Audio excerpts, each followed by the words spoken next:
But, Brook Hill said he was going to get those JV players in the game if he could, and he has. Yeah, no, and it's good. Even the little bit of experience they'll get is going to mean a lot to them, and it'll help them a lot.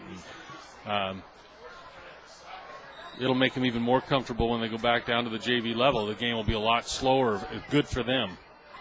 For sure. The experience, nothing teaches like it. Quick toss out to the right to Marino. He runs forward to the 30 and is tackled at the 30-yard line. Making the stop was Tyson Ernst for Fallon. So now we're into what they call garbage time with a 41-12 lead and only 7 minutes to go. Pickup of 4 on that last play to the 34 for South Tahoe. Or to the 29, I should say. So it's 2nd and 6. Cefalu still in there at quarterback. Sends 2 receivers out to each side. Quick drop back throws, caught at the 35 and run out of bounds at the 37. Kramer made the catch, pushed out, I believe, by Tyler Cole. But it's enough for a South Tahoe first down. Well, at least for the Vikings, they're not giving up.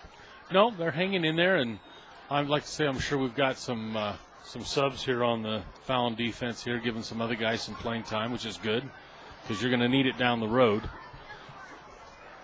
That is very true. Nothing teaches like game experience. No doubt. Practice doesn't give you game experience. No. First down, South Tahoe at their own 38. Straight drop by Cefalu. Pumps, now he throws. Bobbled and caught at the 50-yard line by Marino and brought down immediately by Orrin Smith. A little bit behind him. He bobbled it and did a good job. Yeah, nice job of staying with it and bringing it in. And a first down to the Green Wave 49. I wish I could have caught passes like that. Yeah, it was a good catch. He stayed with that. He was bobbling it, but he stayed with it and was able to haul it in. Clock down to 6:29. The Green Wave closing in on their second straight win of the year.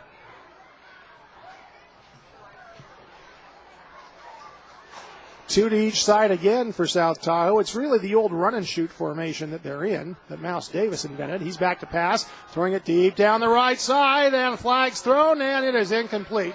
One-on-one, that was Ernst and Kramer, and Ernst had him by the shoulder, and that drew the flag. Yeah, he had a little extra contact there. So that, I'm sure, will be pass interference on the Green Wave. Yep. And that'll be 15 yards from the previous spot, which should take it down to the 34 and give them a first down. For the Green Wave so far in the game, not as many penalties as South Tahoe, only 7 for 75 at the moment.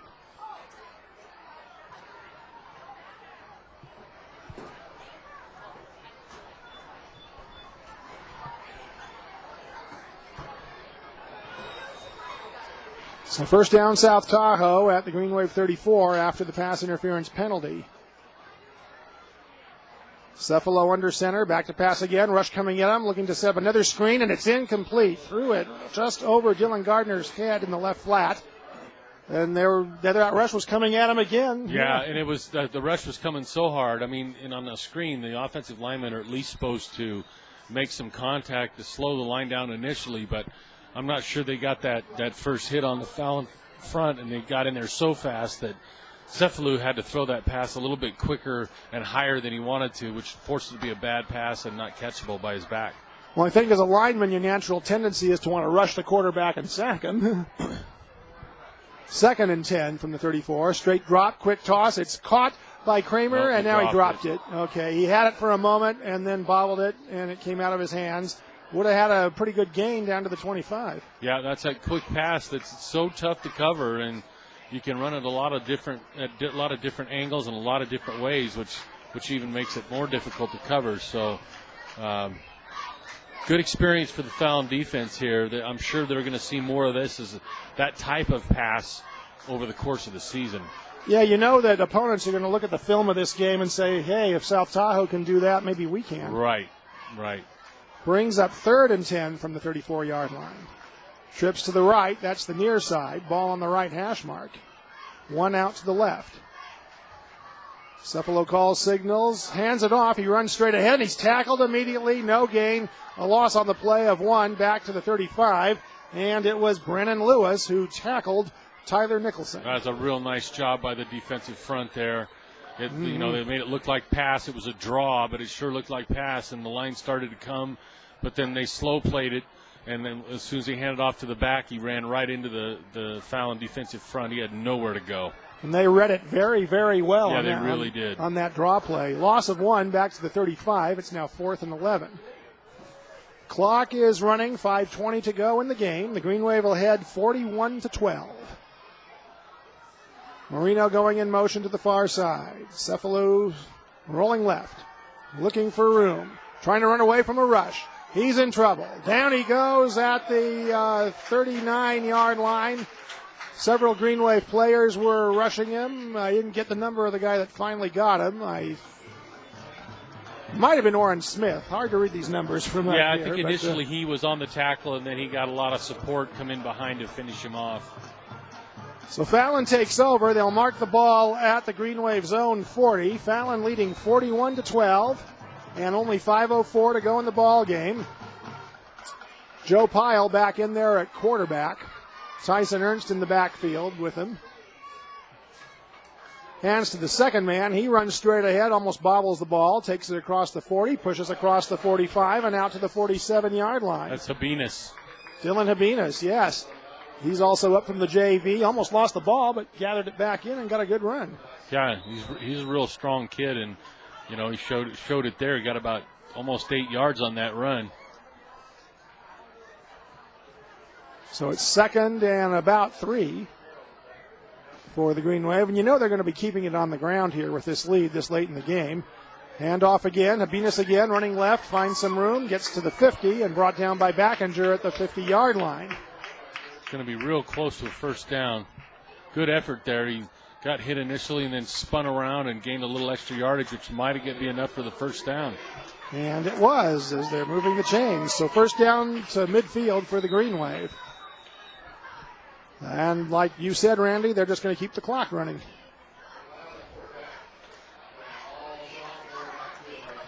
Pyle in the pistol again. Habinas gets the call again, trying to sweep on a student body right, cuts up over right tackle, and gets down to the 47-yard line of South Tahoe, as he had the other guy, Karol, from the JV, leading him that time. Right.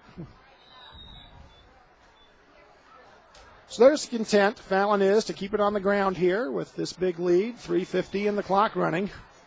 Next week, we go to Dayton. The Dust Devils have given the Green Wave fits the last 2 years, beating them twice. South Tahoe jumps into the neutral zone. Number 50, Justin McKentrick, jumping in there. So 5 more yards and penalties on the Vikings. 95 yards they've been penalized for now in the ball game. Almost the length of the field. Puts the ball down at the 42, 2nd and 2. And now Fallon moves. Okay, we'll give it right back to him. On the line, number 75, Orion Wolf for the Green Wave, taking a little jump there. So they get penalized 5, we get penalized 5, kind of evens out. Yeah, back and forth. Back and forth, yeah. Puts it back at the 47, 2nd and 7. Pyle hands off again. He runs straight ahead to the 45 and piling his way down to the 45. I think that was to the 41. I think that was Habinas again. It was. And he's about a yard short of the first down.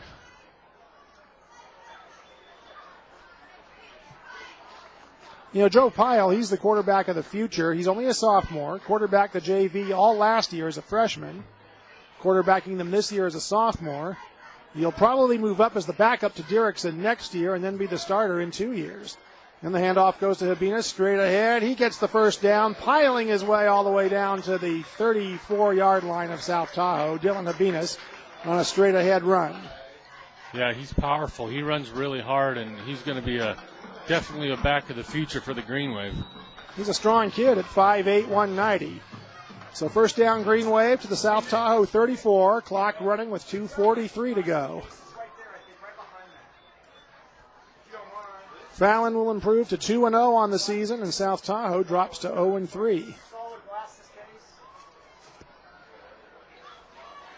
Pyle takes the snap, hands to Habinas, runs straight ahead again, pushing his way forward down to about the 31-yard line.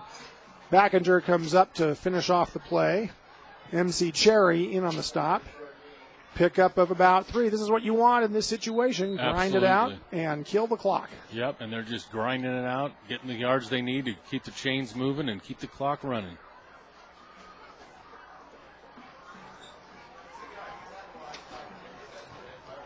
Put the ball at the 32. It's 2nd and about 7. Pyle in the pistol.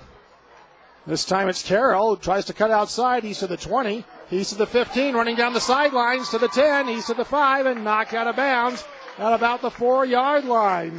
Tyler Karol, just up from the JV, bounced it outside and found some running room. Yeah, he's got some real good speed, too. I've watched him play in a scrimmage and then watched their first JV game, and he's really got some moves and good speed.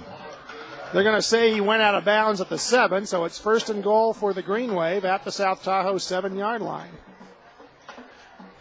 And I got a feeling, I would think that they might just go ahead and kneel this thing down, but we'll see. Pyle in the pistol, has Karol behind him. Karol gets the call, goes straight ahead, runs it forward inside the 5 and into the end zone. Touchdown, Green Wave. Tyler Karol up from the JV on a straight run up the middle, gets the score for Fallon.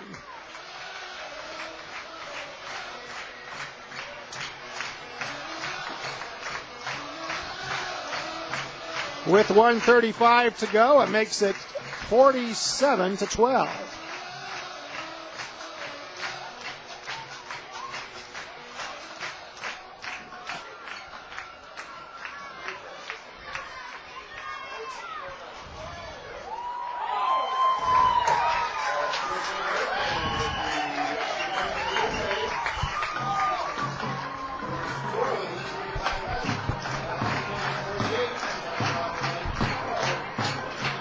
Keep the commercials going, Lynn.